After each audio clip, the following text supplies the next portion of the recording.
The sun had just begun to rise over the horizon, casting a warm golden hue across the quiet expanse of the farm. To anyone else, it would have seemed like just another serene morning, a perfect start to another day of hard work. But to James, something felt wrong.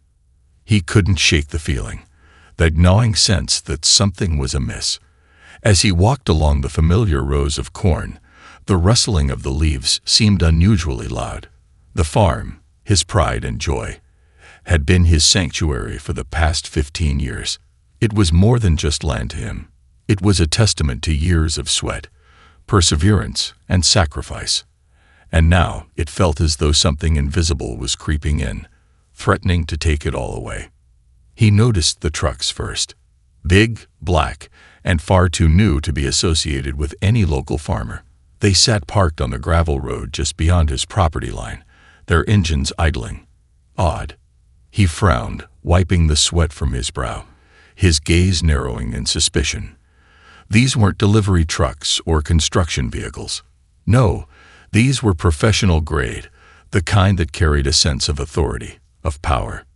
As he moved closer, a group of men in dark suits stood by the edge of his land, their backs to him. They were talking in hushed tones, too far away for him to catch their words, but the way they held themselves told him all he needed to know. They were unfamiliar faces, and worse, they were trespassing.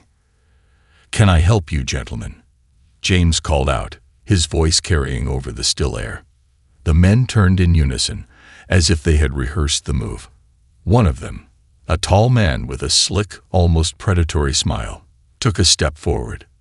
"We're with the local Homeowners Association," the man said, his tone smooth, rehearsed. "We're here to inform you that construction will be beginning soon. The new road project is scheduled to go through your property." James's mind raced, trying to make sense of what he was hearing. "What road project?" he asked, his voice steady despite the knot forming in his stomach. "I haven't signed anything." The man's smile didn't waver. "The road was approved by the city council," he said, his voice dripping with fox politeness. "It's a part of a larger development plan for the neighborhood. You'll be compensated, of course." Compensated. The word stung like a slap across his face. He knew the HOA had been pushing for a new road to connect the neighborhood. But this wasn't just about progress or development. It was about taking what wasn't theirs. His land, his livelihood.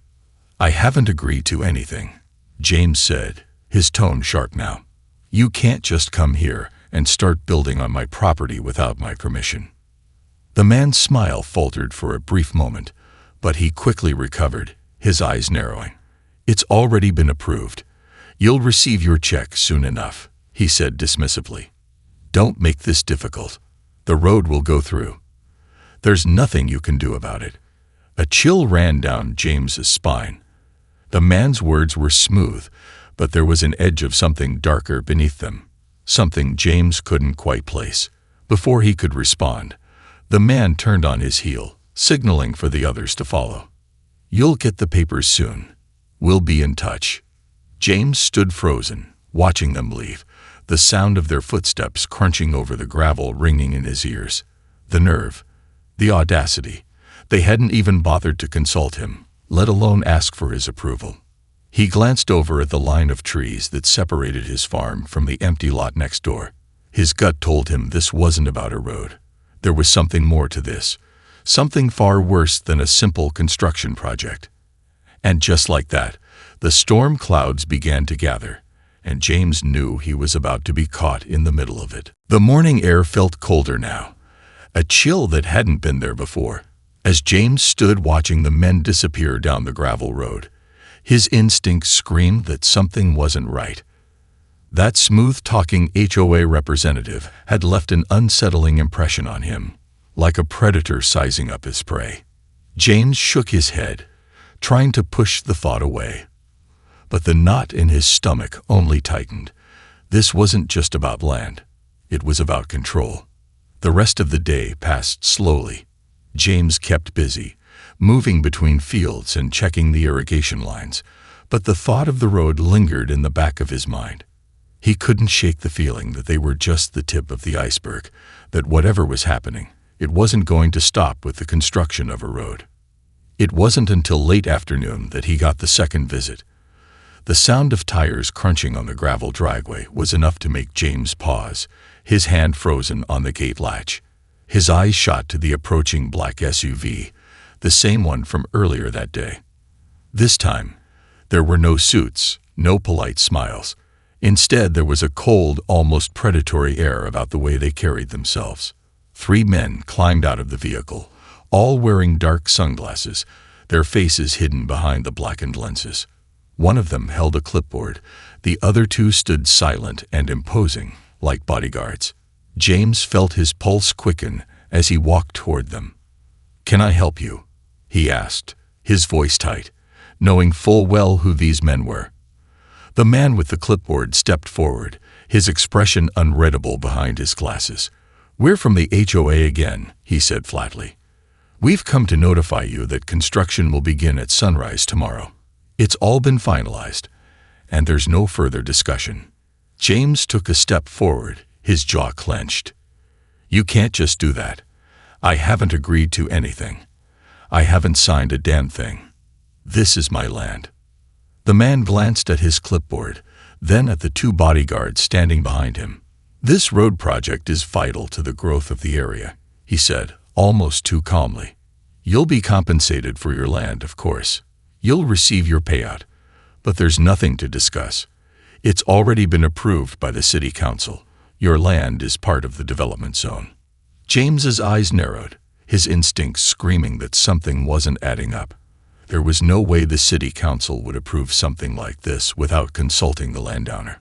His farm was one of the last independent properties in the area, and it had always been protected under zoning laws. No one could just come in and bulldoze it without due process.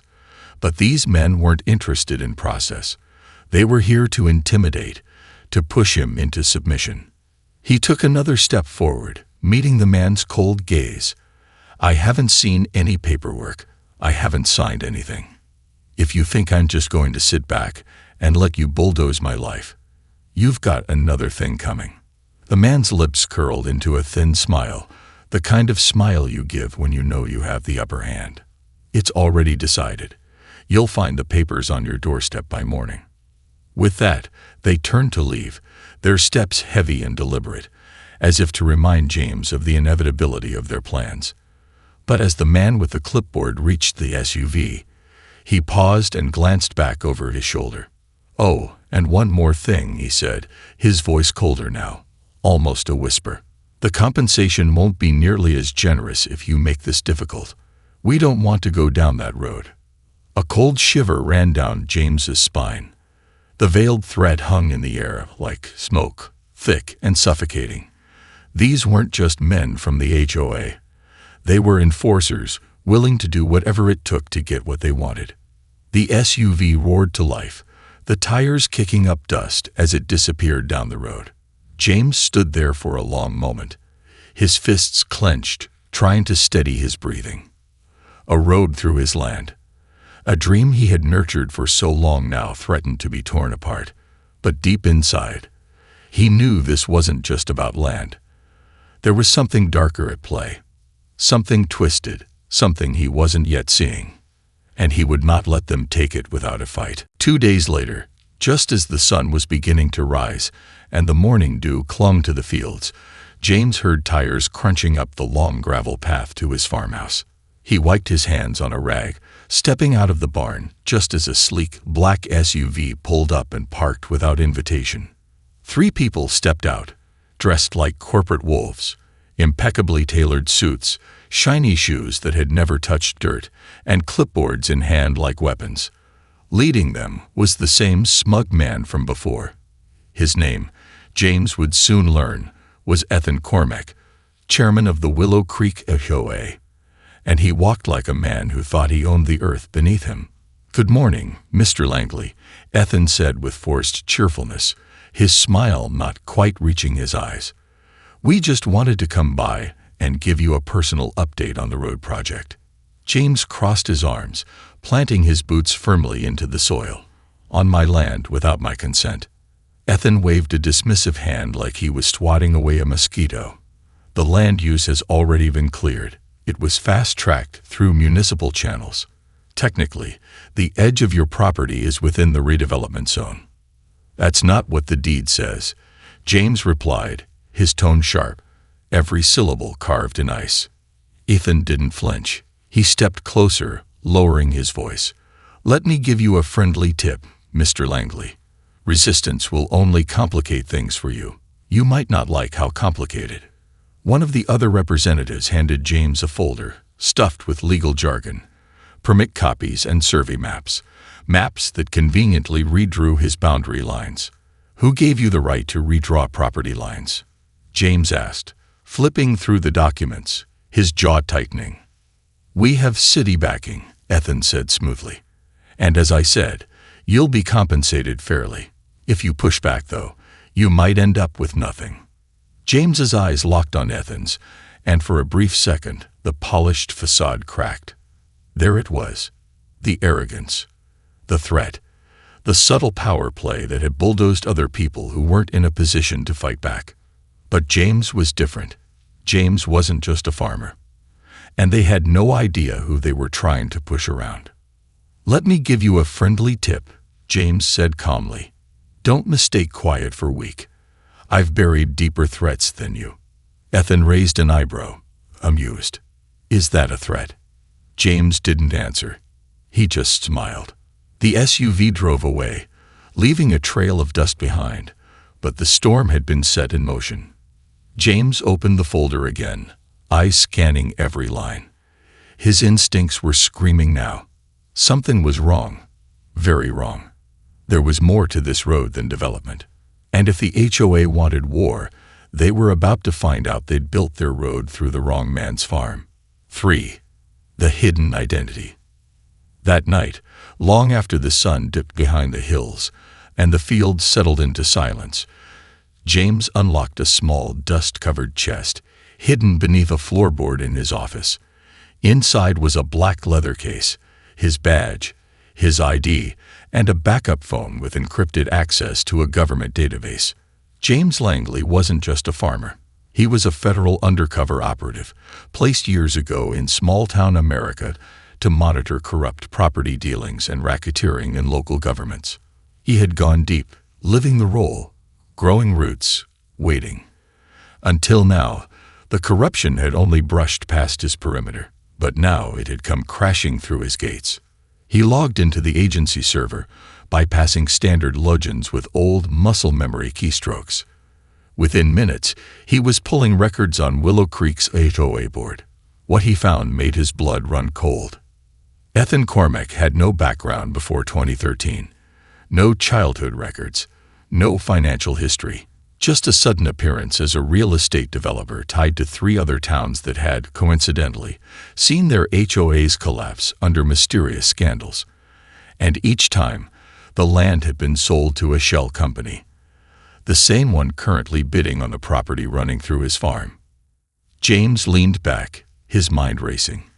These weren't just greedy board members. This was a coordinated operation. A land acquisition ring hiding behind the mask of neighborhood development. And now, they were expanding into farmland. The next morning, James returned to the site where the trucks had parked. This time, he brought a high-powered drone and hidden cameras. He documented equipment being moved in without permits, men with unmarked vests surveying land that hadn't been cleared. He followed one SUV to a downtown office labeled Corvus Group, a name he had seen in fraudulent contract filings before. He snapped photos, recorded audio. Every minute, the noose tightened. But something changed. That night, his front gate was unlocked. His barn door was wide open. Footprints, too many for comfort, scattered in the dirt near his equipment shed. Someone had been watching him. Maybe they knew. Maybe they had seen too much. He stood in the dark with a shotgun in hand, scanning the tree line. Then his burner phone buzzed. An anonymous message. "We know what you're doing. Stop before we stop you." James stared into the night, jaw clenched. They weren't just threatening his land anymore. They were threatening his life. but they had no idea who they were dealing with. He wasn't just going to protect his farm. He was going to burn their whole operation to the ground. James didn't sleep that night. The message on his burner phone glared back at him, simple and chilling. "We know what you're doing. Stop before we stop you." But instead of fear, it lit a fuse. By dawn, he was already on the move. Hidden beneath his barn was a concealed entrance, originally built for storm prep, now repurposed as a tactical command post. Inside, his gear waited, untouched for years. Surveillance tech, encrypted laptops, hidden mix, tracking software. He wasn't just going to push back. He was going to expose them from the inside out. His first target, Corvus Group, the shadowy developer linked to every questionable HOA land seizure in 3 counties, with his drone footage and internal files from the county office, which he quietly accessed the night before. He pieced together a map of land grabs, forged permits, and fast-tracked rezoning deals. Each HOA acted like a middleman, disguising illegal acquisitions as community projects. They bullied landowners, rewrote boundaries, and then sold the land to Corvus for pennies, only for it to be flipped for millions. He had the puzzle. Now he needed the proof. James drove into town posing as a potential investor, clean-shaven, buttoned up, and carrying a briefcase with fake credentials. He scheduled a walkthrough at Corvus's local office. Ethan wasn't there, but James was met by a woman named Clarissa Vaughn. Smart, smooth, too rehearsed. She gave him the vision speech about developing new luxury housing along the Greenview corridor, which, James knew, ran directly through his property. "And this land?" he asked, tapping a map casually. "It's already acquired." Clarissa smiled. "Oh, absolutely. All city approved. We're just waiting for the final paperwork." But James knew the truth. None of that paperwork existed legally. Not without backdoor deals, forged documents, and a trail of bribes. Before he left, he spotted a security keycard on her desk labeled sublevel, a restricted area. His eyes flicked to the hallway camera. Too obvious. But opportunity struck. As Clarissa stepped away to take a call, James slid a micro-tracker beneath the edge of the desk. He had what he needed. Now he could track their internal movements. If Corvus was hiding anything, it was behind that sublevel. That night, James sorted through intercepted emails. What he found chilled him. Confidential messages between HOA officials and Corvus executives, coded phrases like expedited exits, cleared resistance, and immediate compliance. It wasn't just about land. People were being threatened, intimidated into signing away homes and livelihoods. But the real kicker, one email thread revealed a list of problematic landowners. James's name was third from the top, marked in red. His fingers hovered over the keyboard. The clock was ticking. Whatever they were planning next, he had only days, maybe hours, before they moved again. And they weren't just planning to take his land. They were planning to silence him. For good.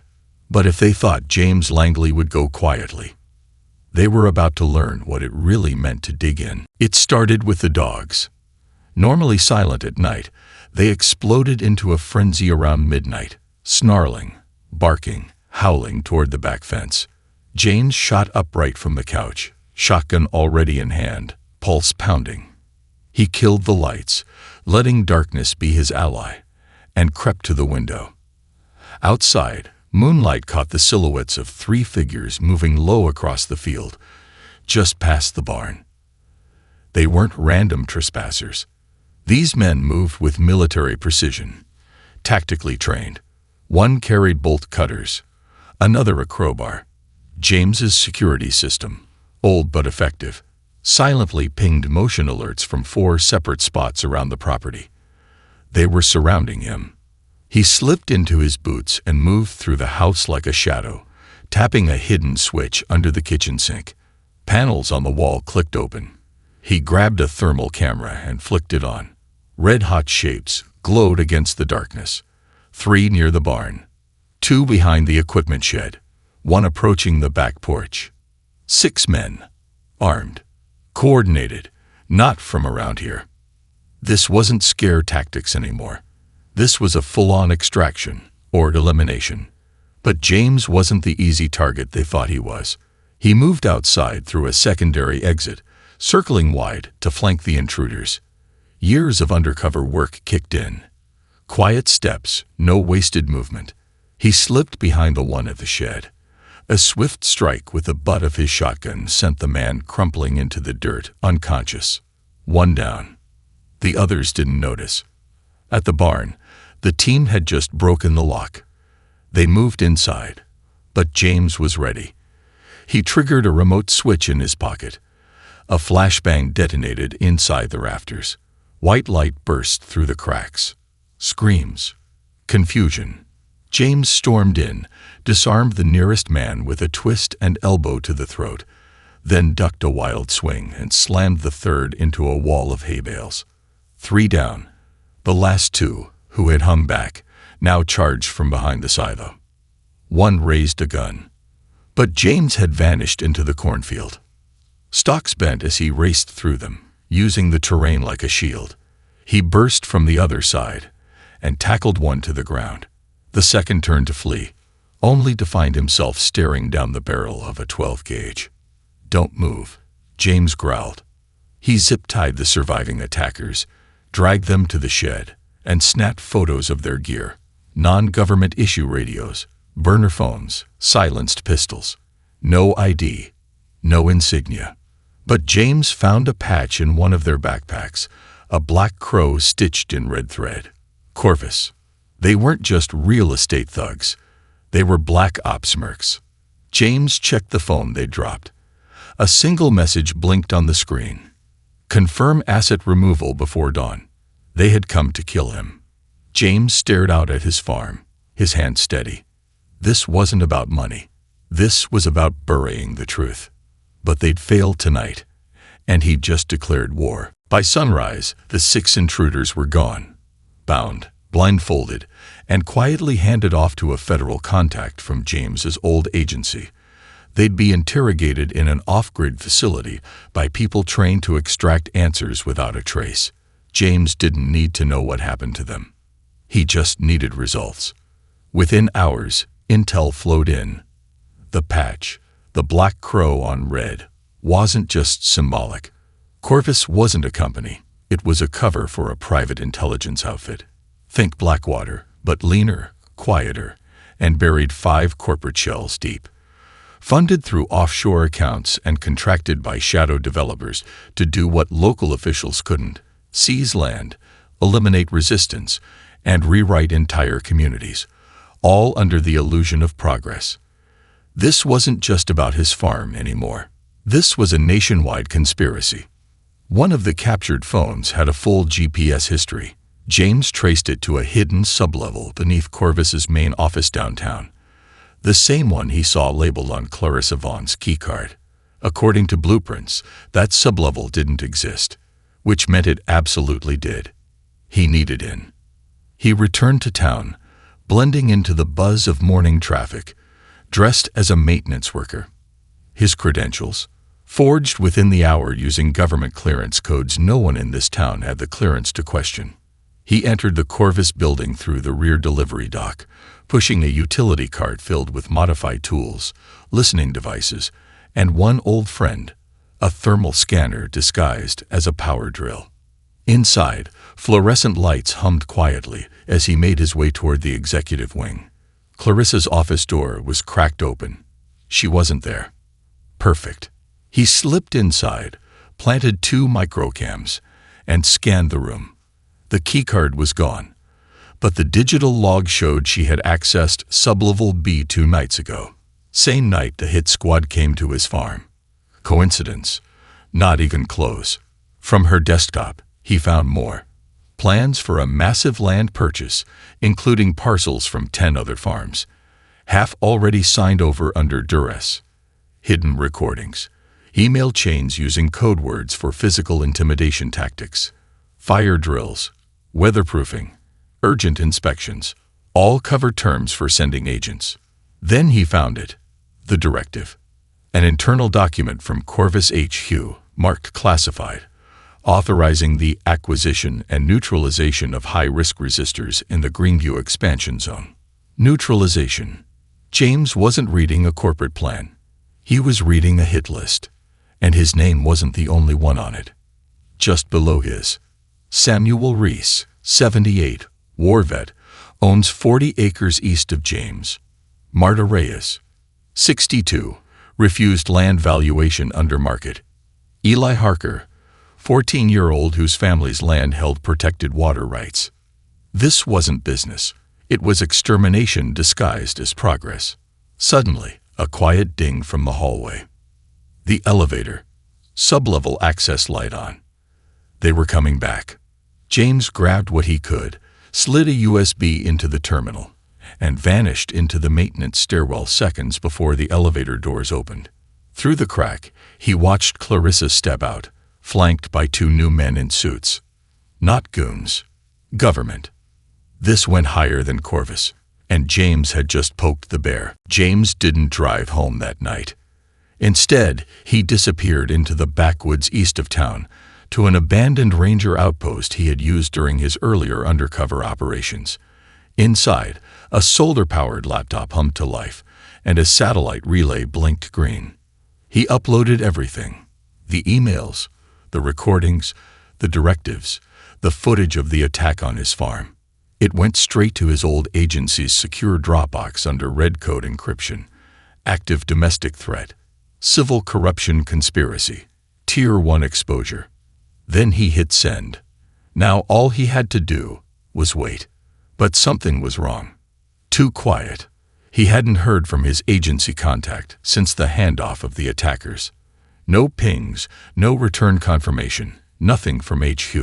Protocol dictated immediate follow-up. Silence wasn't just unusual, it was dangerous. That's when his burner phone buzzed. One line. They got to Langley Base. James froze. That was a code name. Langley Base wasn't a place. It was a federal contact unit that monitored deep undercover ops. If it was compromised, everything tied to him, his file, his clearance, his real identity, was exposed. He was officially burned, which meant he was now a threat, an asset gone rogue. And if Corvus had leverage inside the agency, he was already marked. The message continued. Trust no one. Use Protocol Spectre. You're the last node. James felt the weight of those words like a stone on his chest. The last node. It meant he was the last untouched operative in this investigation. Everyone else had either gone dark, flipped, or disappeared. So much for backup. But if they wanted war, he'd give them one they wouldn't survive. Back at his farm, things had changed. Drones hovered too long over his crops. A white van sat parked half a mile down the dirt road for hours, engine cold. Neighbors he'd known for years suddenly avoided eye contact. The local sheriff, normally chatty, gave him a cold nod and drove off without a word when they crossed paths in town. Corvus had flipped the town, or scared it into silence.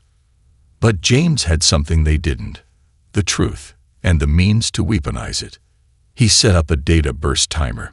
In 48 hours, the full dossier would auto-send to every major journalist, whistleblower outlet, and federal oversight committee in the country, unless he was silenced first. And they were trying. That night, someone cut the power to his entire property. Then came the sound of tires on gravel. More than one vehicle. He peered through his scope from the roof, already in position. 3 SUVs, 2 vans. Armed men stepped out. No hesitation this time. No stealth. They were coming in hot, believing they were about to crush a lone farmer. But James Langley wasn't farming tonight. He was hunting. The final battle had begun. And what they didn't know, what they never saw coming, was what he buried under the East Field years ago. Not seeds. A bunker. And inside that bunker, enough firepower to rewrite the rules. The ground rumbled under their boots. Corvus agents swept across the property like a black tide, night vision on, rifles raised, order sharp. They didn't knock. They didn't ask. They were here to erase James Langley like he'd never existed. But they weren't hunting a man. They were walking into a trap. Inside the bunker, buried beneath the east field, James stood calm. The concrete walls around him weren't just shelter, they were a war room. Screens flickered with thermal scans, drone feeds, facial IDs, and perimeter data. Every move the agents made was being tracked in real time. As they closed in on the house, James flipped the first switch. Boom! A shockwave erupted behind the lead SUV, non-lethal, but powerful enough to throw men to the ground and disorient sensors. Smoke flared up thick and black. Confusion, shouting, and then silence. That's when the speakers kicked on. James's voice echoed from hidden loudspeakers across the field, calm and steady. You trespassed on my land. You tried to kill me. You threatened innocent people. You thought you were the hunters. But I've been hunting you since the moment you crossed my fence. Panic rippled through the squad. The lead comms officer barked orders. Find him. Sweep the bunker. Too late. James activated the EMP pulse. All comms dead. Night vision down. Drones crashed from the sky. Now they were blind. Then came the flashbangs, one after another from hidden trees and fence posts, sending agents scrambling like ants in a kicked-over nest. James moved like a ghost through the chaos, dropping smoke bombs and flash grenades at key intervals. The bunker opened behind him, revealing an ATV loaded with custom gear and a camera rig strapped to his shoulder, recording everything. He wasn't just fighting back. He was broadcasting live. A secured satellite uplink, activated minutes before the attack, began streaming to every major news outlet and whistleblower site he pre-programmed. Footage of the agents, the attack on his property, the documents, the hit list, the recorded audio of Clarissa Vaughn authorizing removals. It was all live. Too big to bury, too late to stop. In the chaos, James confronted Clarissa herself, pulled from the last van, trying to escape. Her composure cracked, replaced by raw fear as James held up the camera in one hand and her voice on playback in the other. Initiate asset removal. Langley dies tonight. She lunged. He stepped aside. She hit the dirt, hands zip-tied behind her seconds later. Federal sirens echoed in the distance. This time, the real ones. Word had spread fast. The video had gone viral before the agents even finished their first sweep. Whistleblowers, journalists, even senators were demanding answers. The agency had no choice but to respond, publicly, decisively. By morning, Corvus was finished. Arrests were made. Assets seized. Investigations opened. And James Langley. He returned to his porch, coffee in hand, watching the sun rise over the land they tried to steal. You don't steal from a man who knows the law, he muttered, smiling. And you sure as hell don't cross one. Who is the law? The farm was quiet again. But everyone knew now. You don't mess with Langley. Ever.